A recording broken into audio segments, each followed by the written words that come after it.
Don't say this.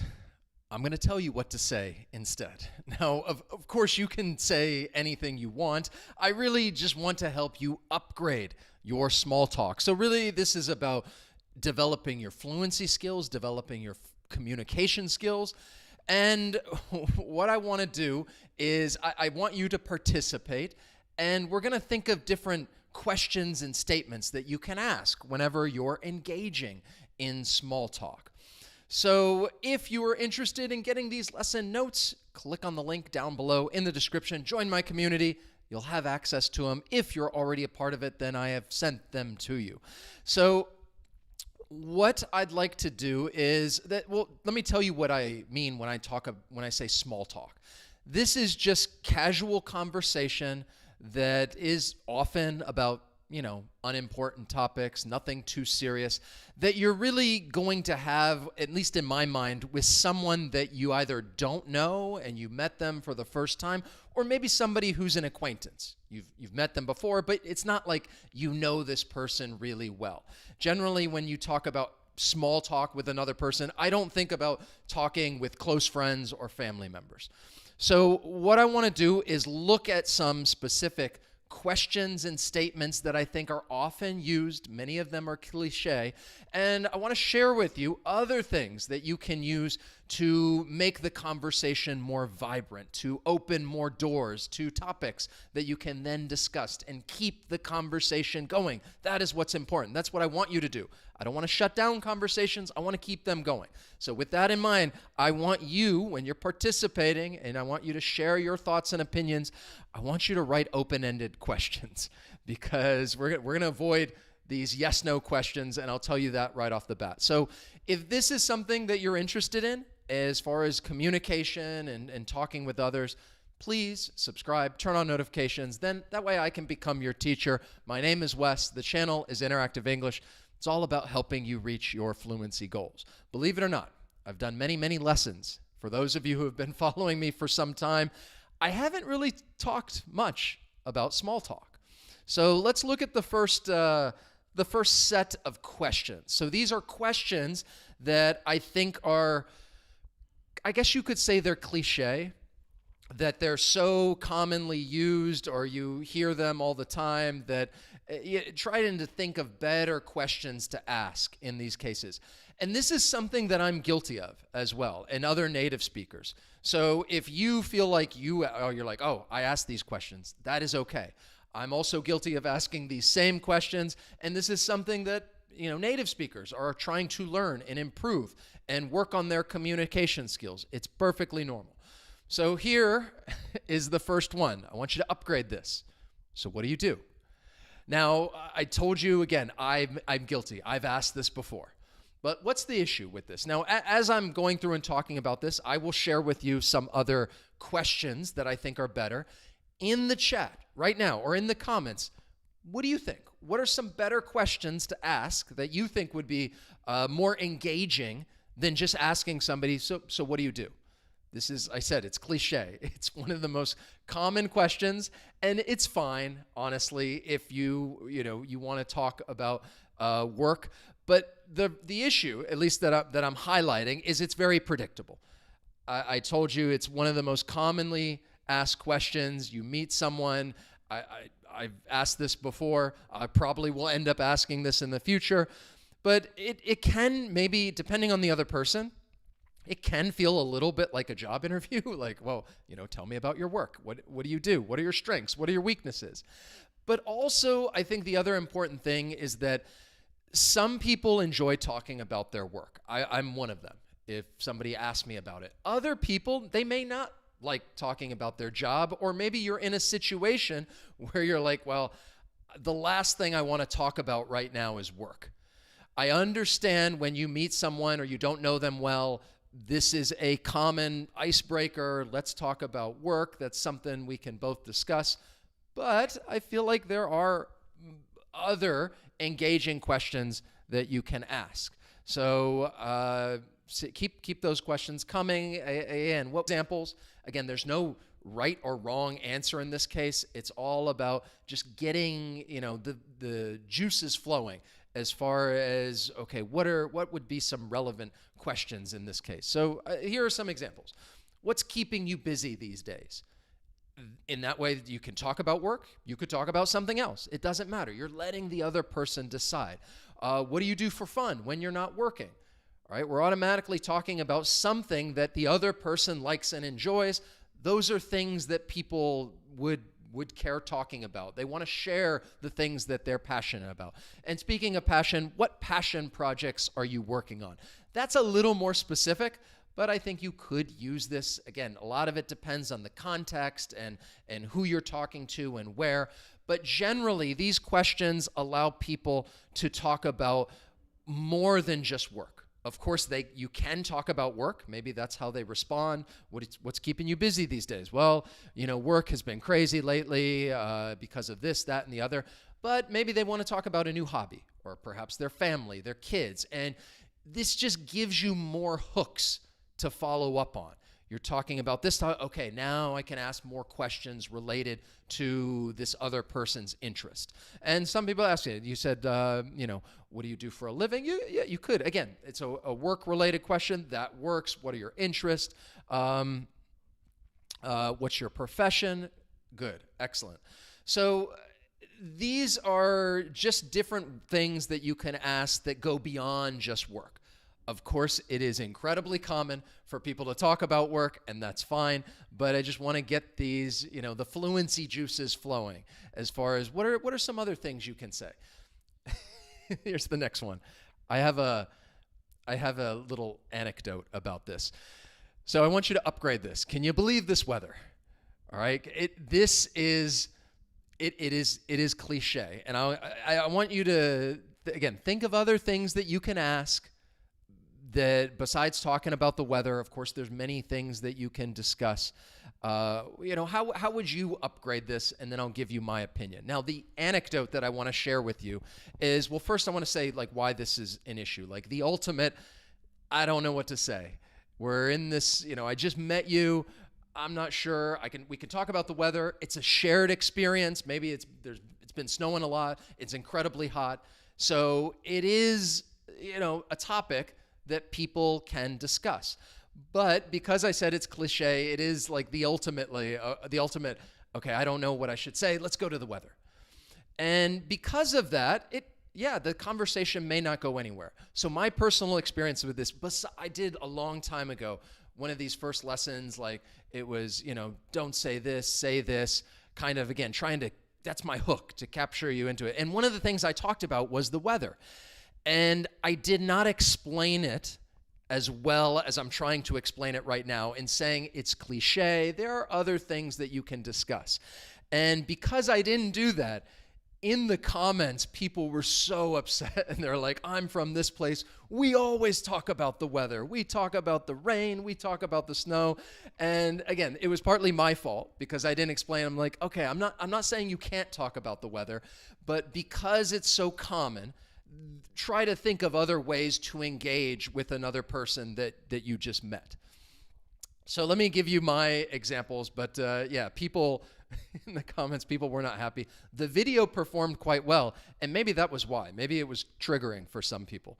So if you want to, make a more local observation, hey, I was reading about this, something going on.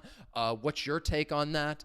Especially if it's something that's well known. Again, we're, apart from just the weather, what are your plans this weekend? Then you're talking about, okay, what is this person actually going to do? There's a lot that you can say. Maybe you want to, instead of going into the future, you want to go into the past. Hey, what did you do this past weekend? How did you spend your weekend? So, of course, there are other things that you can discuss as opposed to the weather. If you want to talk the weather, if you love talking about the weather, feel free to do so. All I'm pointing out is that it can be cliche, and depending on the situation, it can come off as oh, maybe this person doesn't know, how to begin the conversation. What do we talk about? So asking these how and why questions, I think it is a signal that you care about somebody's perspective. You care about the things that they've been doing or that they plan to do or want to do, which is another, good way to engage in small talk. Somebody said, I never talked about the weather. The weather needs to pick up. I'm under the weather. Yeah, if you're under the weather, sure. So I'm not saying that you can never talk about the weather, all right? And just be mindful of the situation and what's going on. If you're struggling to think about some topic, then okay, then you could always comment about the weather and, get somebody's opinion, ask what they think. The next one, and this one, I'm kind of curious to hear what you all think. And this can be a conversation killer, all right? And this has happened to me specifically. So I want you to upgrade this. Do you like Biden? Do you like Trump? And I'll share my examples. The problem that I would say is casual small talk is it's not suited for direct political questions. Again, we're assuming when I think of small talk, this is somebody you're meeting for the first time, or maybe they're just an acquaintance. You don't know them really well. Politics, of course, can be polarizing. And therefore, especially if you are, using English as a second language, I think you could avoid it, or you can try to ease your way into it. And that's what I want you to think about right now. I'm going to put you on the spot. If you do want to talk about politics, what are some other questions that you could ask to ease your way into the topic instead of just coming out and saying like, oh, do you like this person? Do you like that person? And the reason I put this is this has happened to me. And this was a few years ago on the Metro. This gentleman, they heard me speaking English to my wife, and right away he just said like, oh, I see you're speaking English. You're from America, right? And I said, yeah. And he's like, oh, do you like Biden? And I was kind of like, I enjoy talking about politics. I think that's great. But even just right at the beginning, even if it's somebody I support and I think, yes, this politician is so amazing, not that I really think that about any politician, the first thing that went off in my mind is like, that is a really strange question. I don't even know this person. The first thing they said is like, oh, do you like Biden? I was traveling in Austria with my family, and I was talking to my girl, and same thing. Somebody else came up to me. They heard us speaking English. Oh, you're from the U.S.? All right, yeah, I've never been there. What do you think of Trump? And that was the first thing they said. And again, whether or not you like the person or hate the person, the first thing that I think is like, that's a strange question. Even if I agree with you politically, just being that direct, like, what do you think of this person? Do you like this person? Do you not like them?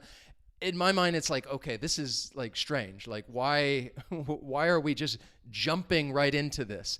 So what I wanted to get into is, if you want to talk about politics, if you really want to kind of ease your way into talking about, oh, do you like this person? Do you like that? There are some other questions that I think are probably more relevant. Again, I think depending on who you are, maybe it's best to avoid this. But if you wanted to kind of ease into a political discussion, you could talk about like something local. Like, what do you think is the most important local issue in the community right now?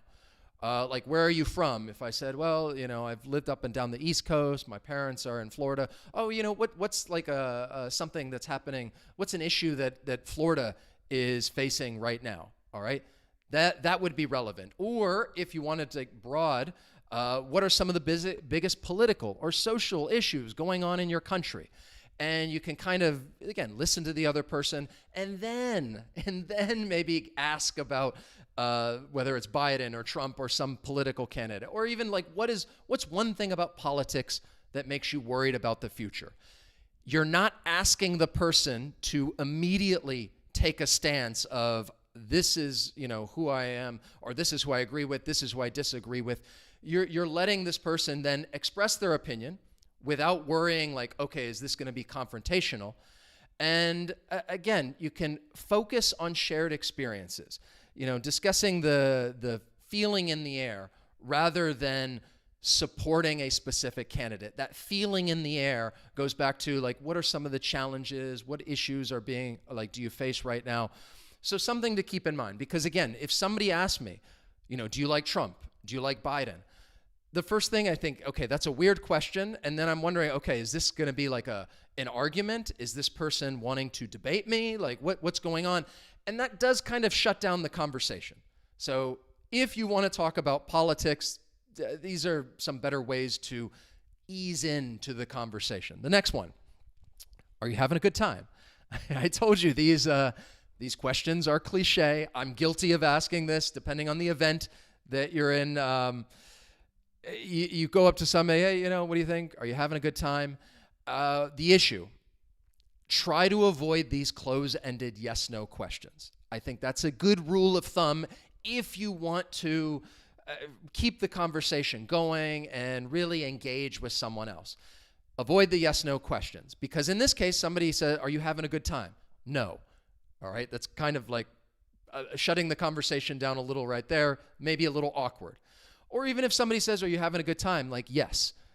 Well, now it's almost like you're back at square one, and then you need to come up with something else. So you're not really able to then you're not able to continue talking about, for example, like, oh, are you having a good time? Yes. It's like, oh, okay, that's great. How about the weather? And then you end up going into that. So just try to think of more or open-ended questions. What's been the highlight of the event so far? If you're at a wedding or you're at a conference, ask about that highlight. That's good. What do you know? How do you know the host? Or, what's your connection to this organization? So again, depends on the context, the situation that you're in. I think it's relevant. Or what's your take on, again, it's a shared experience. The venue, the music, the atmosphere. All right, what's your take on that? By highlighting or by asking for a highlight or a recommendation, you're inviting the other person to share their preferences, and you're avoiding that yes-no thing. All right, so let's look at the next one. I love, again, we get into politics, and it amps up the conversation as far as like looking at the comments. This is one, again, I'm guilty. I've asked this before, and it's okay. There are many ways that I need to upgrade my own small talk. I think we can always improve our communication skills. Have you traveled anywhere lately? Now, what's the problem with this? The question is quite useless if the other person just says no. And depending on the situation, maybe it could make the other person feel bad. Maybe thinking like, well, their life is boring or something's going on, they haven't been able to travel, and it could put the other person in an awkward situation, and again, that could influence the conversation moving forward. So instead of asking, have you traveled anywhere? What do you think? What are some other better questions that you can ask, even if it is about travel? So here's my thought, and then again, you can share what you think. I wanted to highlight down here, like why it's better, which is why I've included all of these if situations. So like instead, if you could vacation anywhere right now, where would you go? Where would it be? If you could revisit a place, where would it be?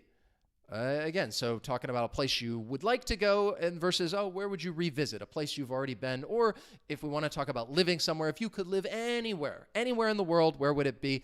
When you ask these if questions, you're allowing them to use the imagination, and you're able to evaluate their taste, their personality, the things that they may like to do, depending on the location. If they say, well, if I could go anywhere, I'd love to go to Thailand. Then I think, well, maybe this person likes the water. They like the beach.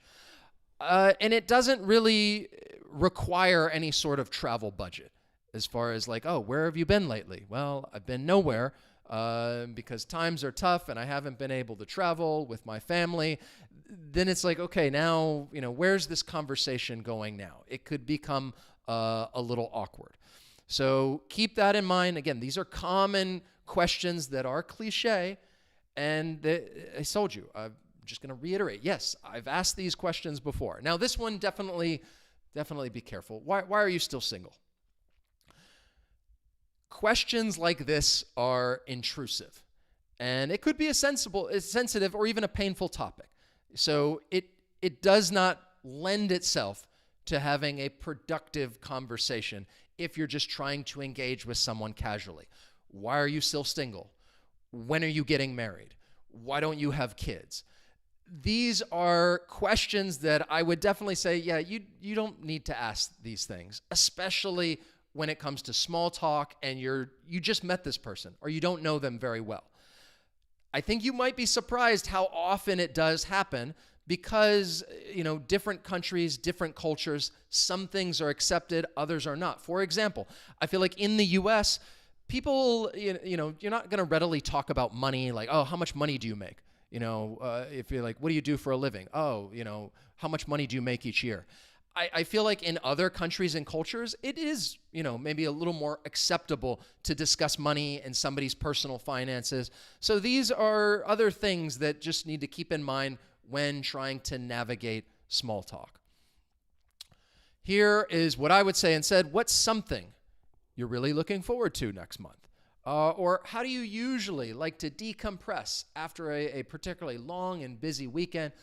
Thinking about those activities that somebody enjoys or they like to do. Or what's a book, podcast, or show that, that's completely changed your perspective? Or what is something that you're listening to lately if it's a podcast? You're allowing people to discuss and talk about the things that they're engaged in, where there's a level of enthusiasm because they're interested in this, and they're able to talk about some of the things maybe that they're looking forward to doing, instead of these personal questions that are intrusive and it's like you're digging into their personal life.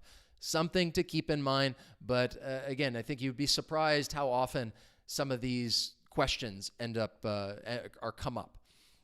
Let's look at some responses. So those are questions that you meet someone and you want to start a conversation with them, and those are just some ways to upgrade that the questions to create a more engaging conversation. And here I want to look at some responses. That sounds expensive. Okay, be careful with this one. Let's upgrade it. Let's think of some other statements. What are some other things that you could say instead of, wow, that sounds expensive? Because I just mentioned about money in the US, I think depending on, the person you're talking to, it could be more of a private matter. But if you say that sounds expensive, somebody says, well, I just went, traveled to this place, it was amazing, and say, well, that sounds expensive. You're highlighting the cost, and then you're putting the other person in a position to either defend the spending, that yes, okay, it's not that expensive, it's fine, I have the budget for it. Or in that case, maybe it's going to sound like they're bragging about how much money they have, their wealth, or how much money they make. So this is a statement that, again, I think we can make it better and upgrade. And the way that I would do this, or some ideas, if you don't even want to make it about money, somebody's talking about, I went to this place, even if I think, wow, I could never afford that. I wouldn't say that. I would say, wow, that sounds like a unique experience. Or that sounds like an incredible investment in your happiness. That's something that you enjoy. Maybe it's something that you would spend money on, but I'm not going to. A lot of people love concerts and they're willing to spend $200-300 on a concert ticket. That's not who I am. But I wouldn't say, wow, that sounds expensive. Wow, that's a great investment. It'd make you happy. Tell me about it. Or again, if you just want to compliment, like, wow, you clearly have good taste. So really, these are statements that are more, you're giving a compliment more than anything else. Because small talk, you're trying to build a connection. You want to keep a positive energy. You want to make it inclusive. Instead of like, well, it's something you can do, but I can't. Or, oh, you're lucky, but a lot of people can't do this. It's very expensive. That was a waste of money. Just be mindful of the way some of these things are phrased, especially when it comes to money. This is something for all of you, again, second language speakers. My English is not that good. I hear this quite often when I'm traveling. Even people, they don't even know that I'm an English instructor, and we're talking about if I'm traveling somewhere else, and they'll say, look, my English is not that good. The problem with this is that you're undermining your own authority. You're starting with this disclaimer, which means that the other person could end up focusing more on the mistakes than the message. What I would say is the issue with this, because if you want to make this disclaimer, it's fine. The problem that I hear is that people say this too soon, and then it really is a disclaimer. If it's like, hi, I'm Wes, nice to meet you. Where are you from? Oh, you're from Vietnam. And then they say, my English is not that good. I think it's a little too soon.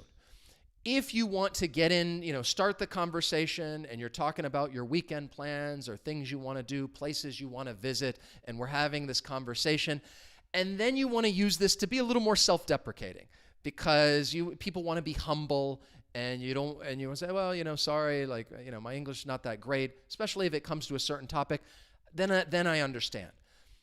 Just don't use it too soon.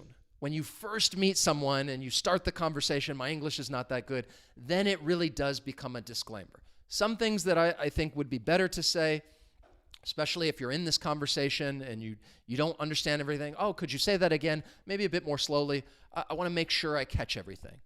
Or just be direct, like, hey, could you explain what you mean by this if you don't understand a specific word or phrase? I haven't heard that before. Or, again, throwing out another type of disclaimer, but I think it is more positive, like, I'm better at understanding than speaking. Please bear with me.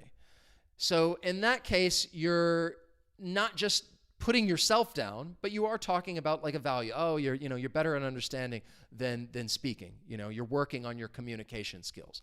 These statements, they help you shift the dynamic from an apology to like, well, my English is not that great, to collaboration. Using these alternatives, it's giving the other person more instructions so that the conversation can succeed. Can you explain this word or phrase? Or maybe could you speak a little more slowly? I might not catch it.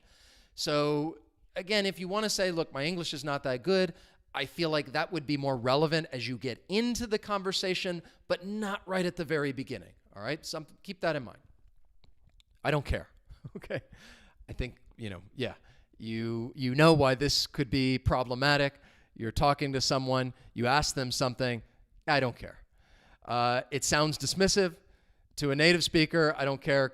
It could even sound like I'm bored by this topic. If I were to say, what do you think about AI and the implications it might have on the workforce in the future? Maybe there are things you could say, but if you just tell me like, look, I don't care, then I think, okay, they don't want to talk about this. Maybe I'll go speak with someone else. Or I commonly, again, if somebody's giving you a preference and you want to say, I don't care, I do understand that. That's fine. If you did want to upgrade that, if somebody say, hey, would you like a glass of water or a lemonade? All right. You can say, look, I don't have a strong feeling either way. What's your take?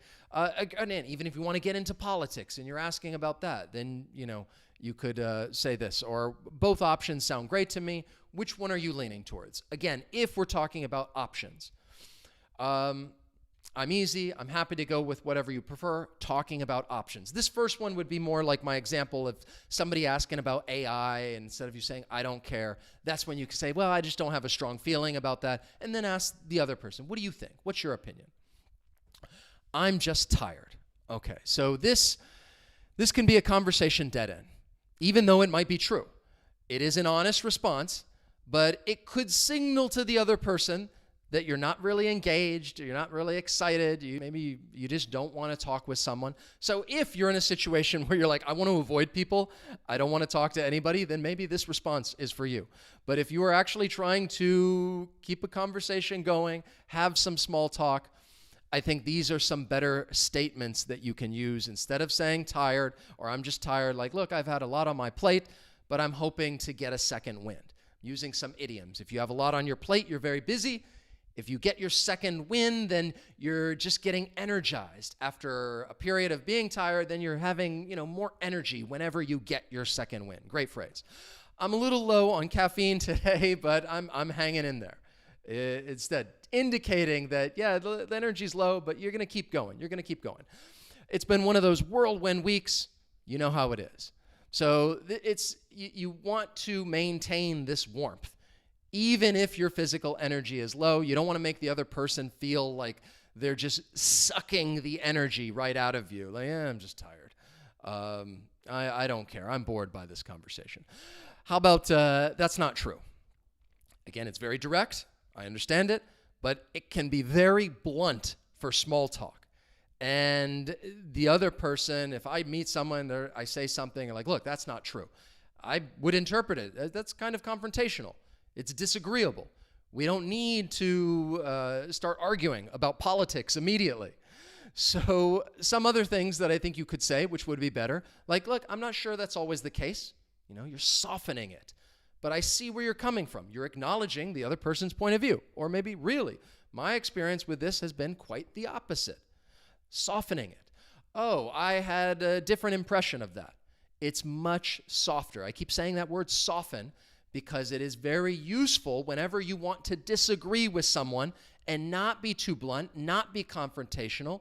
You could just soften it with some of these phrases and then add your own perspective without dismissing theirs. All right, small talk, it's like a dance. If you stop abruptly to point out a mistake, the dance ends. All right, something to keep in mind. This place is pretty crowded. Okay, I say this too. I've said it before. This can be perceived as a complaint. This is the issue, a complaint rather than a conversation starter. It may be factually true, but it can come off in more like a negative. All right, you don't like it. And this is something that I would say because I don't like crowds. But instead of coming off like just starting out with a complaint, you could try to keep it a little more positive. Wow, this is the place to be. I had no idea this restaurant would be so popular. Or I'm amazed to see such a big turnout at this event. Or just say, look, it's a busy one today. A lot of people here. It's a busy one. So you're still commenting on the size of the crowd without letting the other person know that you don't like crowds or you wish there were not that many people here. So you're pivoting from a complaint to an observation. And this is it's a type of reframing because you're turning a possibility, you're turning a possibly stressful stimulus, which would be the crowd, into signs of a thriving environment, that things are good. Things are a little more positive. And if you're trying to engage in small talk, I think it's good to be positive, or at least be more positive. So these are different ways that you can upgrade your small talk, taking some of these cliche and common questions and statements and trying to get you thinking about other things that you can say in order to be more engaging and in order to have, in my mind, a more successful conversation, which is really what it's all about. If you enjoyed this lesson and you learned something new or you find this topic interesting, let me know by hitting that like button. As always, thank you so much for watching, and I will see you next time. So long.